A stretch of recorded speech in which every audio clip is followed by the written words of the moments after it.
রাসূল সাল্লাল্লাহু আলাইহি ওয়াসাল্লাম বলেন, আমি যা জানি তোমরা যদি তা জানতে তাহলে খুব কমই হাসতে এবং প্রচুর কাঁদতে। ইবনে মাজাহ হাদিস নং 4191। আসসালামু আলাইকুম আমার প্রিয় আপু ভাইয়ারা, আপনারা সবাই কেমন আছেন? আশা করছি আল্লাহ তাআলার অশেষ মেহেরবানিতে আপনারা সবাই ভালো আছেন। আমরাও আলহামদুলিল্লাহ আল্লাহ তাআলার অশেষ মেহেরবানিতে ভালো আছি। নতুন আরেকটি ভিডিওতে আপনাদের সবাইকে স্বাগত জানাচ্ছি। সকালে এখন আমি নাস্তা রেডি করব। তো এখানে যে গরুর মাংস আছে, গতকালকের কিছুটা গরুর মাংস রয়েছে, তো সেই মাংসটা গরম করে নিব আর সেই সাথে পরোটা বানিয়ে নিব। তো এগুলো আজকে আমাদের সকালের নাস্তা। তো আমার প্রিয় প্রিয় আপু ভাইয়ারা, আপনারা দয়া করে একটা লাইক দিয়ে আমার ভিডিওটা দেখা স্টার্ট করবেন প্লিজ। আর যদি আমার চ্যানেলের এই ভিডিওগুলো আপনাদের কাছে একটু ভালো লাগে তাহলে চাইলে আমার চ্যানেলটি সাবস্ক্রাইব করে আমার চ্যানেলের সাথে থেকে যেতে পারেন আমার বন্ধু হয়ে, আর আমাকে একটু সাপোর্ট করতে পারেন। আমিও ইনশাল্লাহ আপনাদেরকে সাপোর্ট করব আমার সাধ্য অনুযায়ী। তো এখানে যে আমার পরোটাগুলো তৈরি করে নেওয়া হয়ে গেছে, তো আমি খুব সিম্পলভাবে আর কি গোল গোল করে পরোটাগুলো তৈরি করে নিয়েছি। আর এখানে যে আমার মেয়ের জন্য আমি ভাত ভাজা করে নিতেছি, বা ফ্রায়েড রাইস আর কি যেটাই বলি। তো এখানে যে আমি মাংস দিয়েছি আর ডিম দিয়েছি, দিয়ে তারপরে ফ্রায়েড রাইস করে দিতেছি আমার মেয়ের জন্য। তো আমার মেয়ে বলল যে ও এই নাস্তাটা করবে না, তো ওর জন্য এই নাস্তাটা আর কি রেডি করে দিতে, ফ্রায়েড রাইসটা বানিয়ে দিতে। তো তার জন্যই আর কি মেয়ের জন্য ফ্রায়েড রাইসটা বানিয়ে দিলাম। তো এই তো এখানে যে মেয়েকে ফ্রায়েড রাইসটা দিয়ে দিলাম, দিয়ে তারপরে আমরাও নাস্তা করে নিয়েছি। তো আমার বাচ্চারা যেহেতু একটু পরে নাস্তা করে, তো আমরা তো আগেই নাস্তা করে নিয়েছি, আমি আর আমার হাজব্যান্ড। আর এখানে যে মেয়েকেও নাস্তা দিয়ে দিলাম। আর এখন এই যে আমি আজকে আমার যে লেপ কম্বলগুলো আছে, কমফোর্টার আছে, তো সেগুলো একটু রোদে দিয়ে দিব। যেহেতু বেশ কিছুদিন ধরে খুব কড়া রোদ হচ্ছে, তো ভাবছিলাম যে লেপ কম্বলগুলো একটু রোদে দিয়ে শুকিয়ে রাখবো, যেহেতু শীতও প্রায় চলে এসেছে। আর এখন তো মোটামুটি একটু হালকা হালকা শীত পড়তেছে। আর গ্রামের দিকে তো বেশ ভালোই শীত পড়া শুরু করেছে, কিন্তু আমাদের শহরে এখানে শীতটা এতটা পড়েনি, কিন্তু ভোর রাতের দিকে মোটামুটি একটু ঠান্ডা ঠান্ডা লাগে। তো এখানে এই যে আমার কমফোর্টার, তারপরে লেপ, আমার দুইটা লেপ আছে, আসলে লেপ এতটা লাগে না। তারপর এখানে এই যে একটা কমফোর্টার আর একটা কম্বল, আর বড় আরেকটা কম্বল আছে, সেটা অন্য সাইডে দিয়েছি। তো এখানে এই তো সব কিছু রোদ্রে দিয়ে দিয়েছি, আর কিছু কাপড়ও ছিল সেগুলোও রোদ্রে দিয়ে দিয়েছি। আর আমাদের এখানে আসলে দুইটা ছাদ, মানে মাঝখানে সিঁড়িঘর, আর হাতের ডান সাইডে একটা ছাদ, এখানে শুধু কাপড় নাড়া হয়। আর বাম সাইডে আরেকটা ছাদ আছে, ওইটা বড়, আর ওইখানে গাছপালা রাখা আছে, ওইখানে সবাই হাঁটে। তো এই তো আমি সব কিছু রোদ্রে দিয়ে তারপরে এখন এই যে দুপুরে রান্না করতে কিচেনে চলে এসেছি। আর আজকে তিনটা তরকারি রান্না করব। তো আমি এখানে এই যে পাঙ্গাস মাছটা ভুনা করব বাচ্চাদের জন্য, আর বেগুন দিয়ে মাছ দিয়ে রান্না করব, আর সেই সাথে ছোটো মাছ চচ্চড়ি করব জলপাই দিয়ে। তো এই তো এইগুলোই আজকে দুপুরের জন্য রান্না করে নিব। তো এখানে আমি এক চুলায় পাঙ্গাস মাছটা বসিয়ে দিয়েছি, আর আরেক চুলায় আমি বেগুনের তরকারিটা বসিয়ে দিতেছি। তো এখানে যে আমি মশলাটা কষিয়ে নিলাম, আর কিছু কাঁচামরিচ ফালি করে দিয়ে দিলাম, আর এখন এই যে কেটে রাখা বেগুনগুলো দিয়ে দিব। তো আমি বেগুনগুলো সবসময় একটু কষিয়ে নিয়ে রান্না করি, তো আমার কাছে কষিয়ে নিয়ে রান্না করলে বেগুনটা বেশি মজা লাগে খেতে। তো এমনিতে নর্মালি আমি বেগুন তরকারিটা খুবই পছন্দ করি, তো যে কোনোভাবেই আমি খুবই পছন্দ করি বেগুনের তরকারিটা। বেগুন ভর্তা, বেগুন ভাজি, তারপরে বেগুন রান্না, তরকারি, মানে যেভাবে রান্না করা হোক আমার কাছে অনেক বেশি ভালো লাগে। তো এই তো আমি তরকারিটা দিয়ে দিলাম, দিয়ে এখন এই যে খুব ভালোভাবে কষিয়ে নিব, নিয়ে তারপরে ঝোলের পানিটা দিয়ে দিব। আর এখানে এই যে আমি মাছগুলো ভেজে রেখেছি আগেই, তো এই তো এই মাছগুলো দিয়ে আমি বেগুন তরকারিটা রান্না করে নিব। তো আসলে এখন যে পত্রপত্রিকা, তারপর সংবাদ মাধ্যমে দেখা যায় যে আসলে কি পরিমাণে অকারেন্সগুলো ঘটতেছে। আর এই যে কয়েকদিন আগে যেটা ঘটনা ঘটে গেল, শিশু মুনতাহা, তো ছোট্ট একটা ফুলের মতো ফুটফুটে বাচ্চাকে কিভাবে নির্দয় নিষ্ঠুরভাবে হত্যা করেছে। আসলে আমি এই ব্যাপারগুলো নিয়ে কিছু বলতে চাই না, কিন্তু তারপরেও খুবই কষ্ট লাগে এই ঘটনাগুলো দেখলে। আর এ ধরনের ঘটনা তো এবারই প্রথম যে ঘটেছে তা না, এর আগেও অনেকবার ছোট ছোট বাচ্চাদেরকে এভাবে নিষ্ঠুরভাবে হত্যা করেছে। আসলে মানুষ কতটা নিকৃষ্ট, কতটা মানে পশুর থেকেও খারাপ হয়ে যাচ্ছে। তো আসলে এগুলো চিন্তা করলে মানে কি বলবো, যে মানুষ কি মানুষ আছে নাকি অন্য কিছু হয়ে গেছে। তো এখানে যে আমি বেগুন তরকারিটা কষিয়ে নিয়ে তারপর ঝোলের পানি দিয়ে দিয়েছি, আর এখানে যে আমি মাছগুলো দিয়ে দিলাম আর একটু জিরা সরিষার বাটা দিয়ে দিয়েছি। তো এই বাটনাটা দিলে তরকারিটা খেতে অনেক বেশি ভালো লাগে।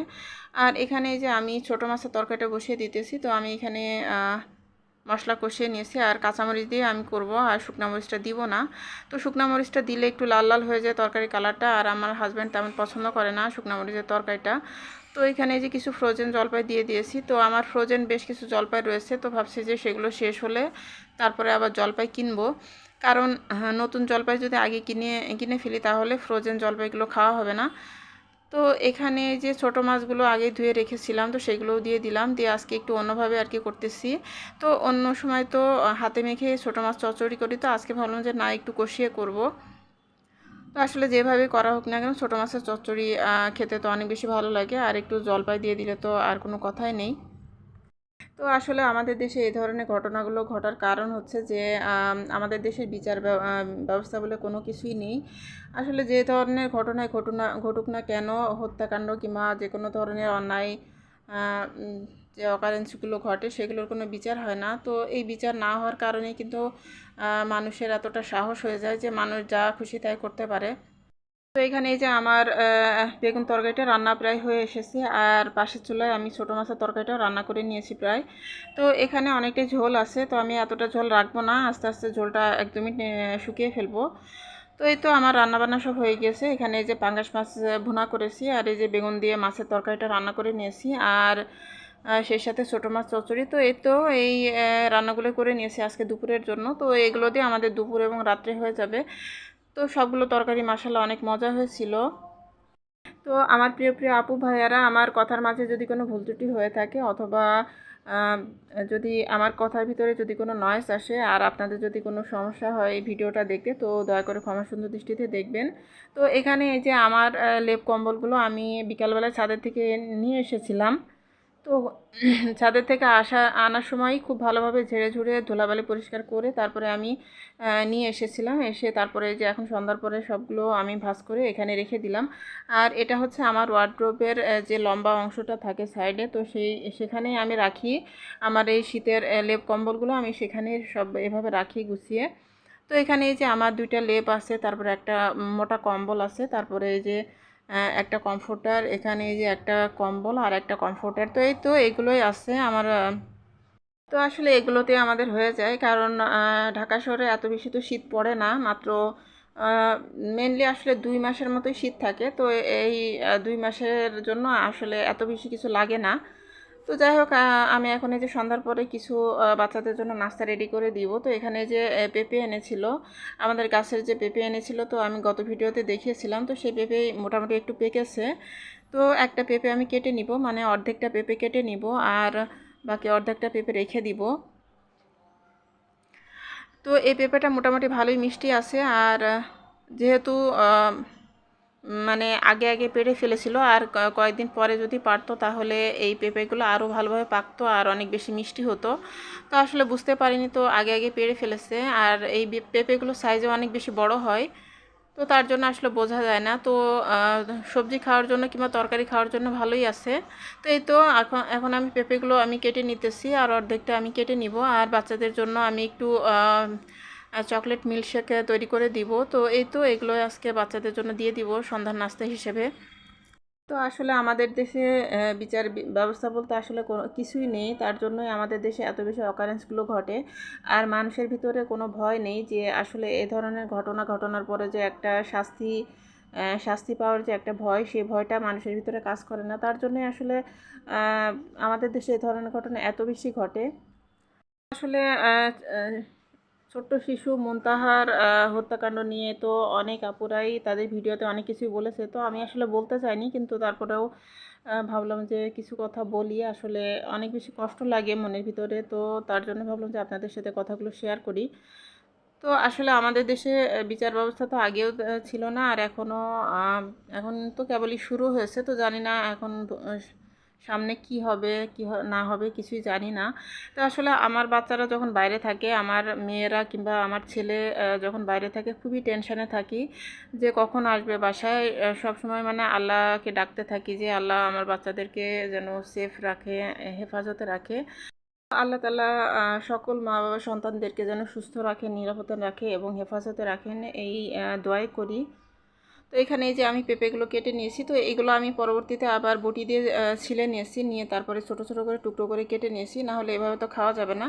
আর এখানে এই যে আমি মিল্কশেক তৈরি করে নিব, চকলেট মিল্কশেক, যেহেতু আমার বাচ্চারা পছন্দ করে, তো তার জন্য আর কি। তো এখানে এই যে দুধ এবং সর ছিল অনেকটাই, তো সেগুলো আমি ভালো করে মুছে মুছে এখন দিয়ে দিব।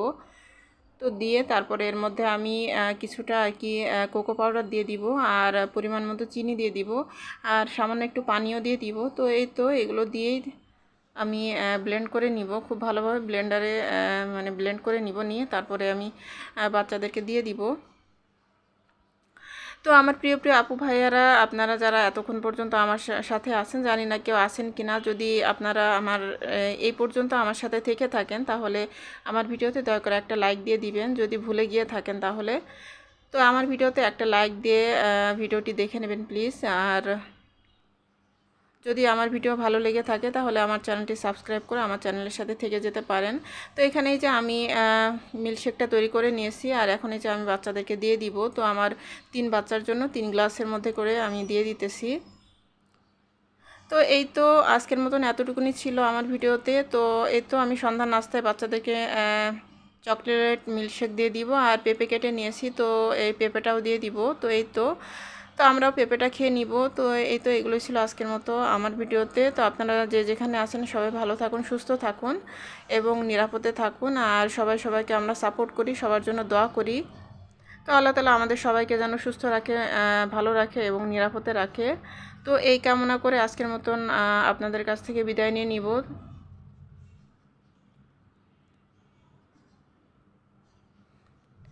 তো এই তো আল্লাহ হাফেজ, আসসালামু আলাইকুম।